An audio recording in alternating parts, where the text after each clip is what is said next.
انہوں نے ایک طوفان کھڑا کیے رکھا جی، اسلام آباد سے نکل رہے ہیں، جی ٹی روڈ پہ قبضہ چھایا ہوا تھا، طوفان جناب آ رہے ہیں، وہ جن کا برسوں انتظار تھا، اور نکلا ٹینٹ ہے فش۔ اور جب وقت آیا، جب ضمانتیں ہوئی تو غائب ہی ہو گئے جی، ایسے غائب ہوئے کہ آپ نے بھی فائل تصویریں لگانی شروع کر دی۔ لیکن میرا خیال ہے ہماری اب پریس ٹاکس کی اتنی ضرورت نہیں رہے گی، انشاءاللہ آپ کو ٹویٹس میں برسات نظر آئے گی۔ آپ میں وہ ٹویٹس جو کہ بھول ہی گئے تھے، کہتے تھے نٹ پرابلم ہے، نیٹ پرابلم ہے یا نٹ پرابلم ہے، نیٹ پرابلم تھا، وہ ٹویٹیں جن میں کیڑے پڑ گئے تھے کہ نیٹ پرابلم ہے اس لیے ٹویٹ نہیں جاری ہو رہی، ان ٹویٹوں پہ بہار آ گئی ہے، برسات آ گئی ہے، اور انشاءاللہ تعالی گھنٹے میں آپ کو لاتعداد ٹویٹس نظر آئیں گی۔ اور یہ کیس جو ہے جس کے بارے میں کہہ رہے ہیں، میں آپ کی یادداشت صرف قوم کو دکھانا چاہتا ہوں۔ یہ غالباً 22 اپریل کو انور ظہیر صاحب کو انہوں نے کمیشن کے لیے لکھا، جب وہ نہیں ہوا اور میں نے یہ کیس جب سپریم کورٹ میں لے کے گیا، قوم کی یادداشت بڑی کمزور ہے، اور میرا کیس تھا 61-62 کا، میں 184 بلیک 4 پہ نہیں گیا، اور جو بھی تاریخ لکھے گا اور جس نے بھی فیصلہ پڑھا ہے، یہ فیصلہ میرے اس بیان پہ آیا، میرے اس کیس پہ آیا، اور وہاں شیخ اکرم صاحب نے اس طرح خط لہرایا، "Here is the letter which is going to solve the all problems, the mother of the solutions"، قطری خط مجھے آج بھی یاد ہے۔ جسٹس کھوسا صاحب نے کہا، "شیخ اکرم، do you understand, do you realize the importance and the timing of this case and what you are going to deliver in this court"۔ میں نے اپنی زندگی میں پہلی دفعہ کسی جج صاحب کو یہ کہتے ہوئے سنا یا دیکھا۔ انہوں نے کہا، "Sheikh Akram Sahib, did you consult your client"? اس نے کہا، "یس مائی لارڈ"۔ میں اپنے کلائنٹ سے مشورے کے بعد یہ تاریخی دستاویزات پیش کر رہا ہوں، قطری خط شہزادے کا، اور اس کو عام نہ کیا جائے۔ انہوں نے کہا، "بھئی لگا رہے ہو کیس میں اور عام نہ ہو"۔ اور جب عام کا وقت آیا، میں دیانتداری سے سمجھتا ہوں،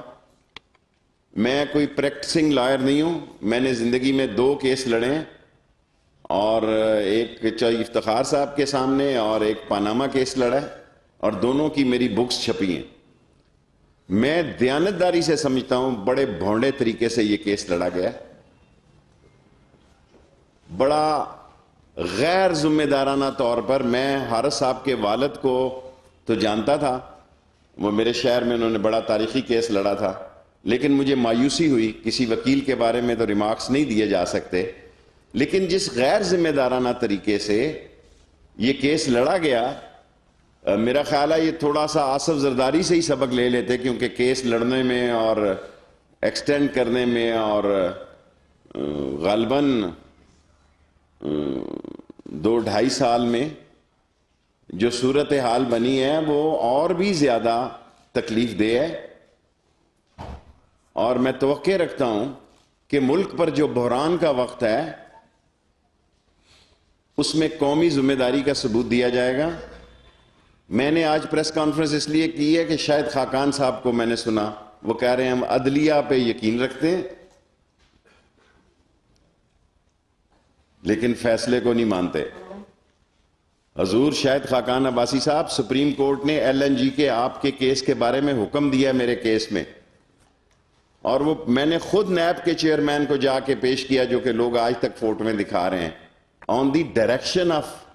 جناب چیف جسٹس ثاقب نثار صاحب۔ کوئی اس میں نہیں ہوا۔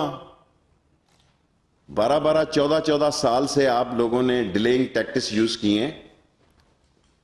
اور اس سے قومی سیاست میں جو وقت آپ کے حق میں جانا چاہیے تھا، اور میں ایز اے پولیٹیکل ورکر قوم کے سامنے یہ بات رکھنا چاہتا ہوں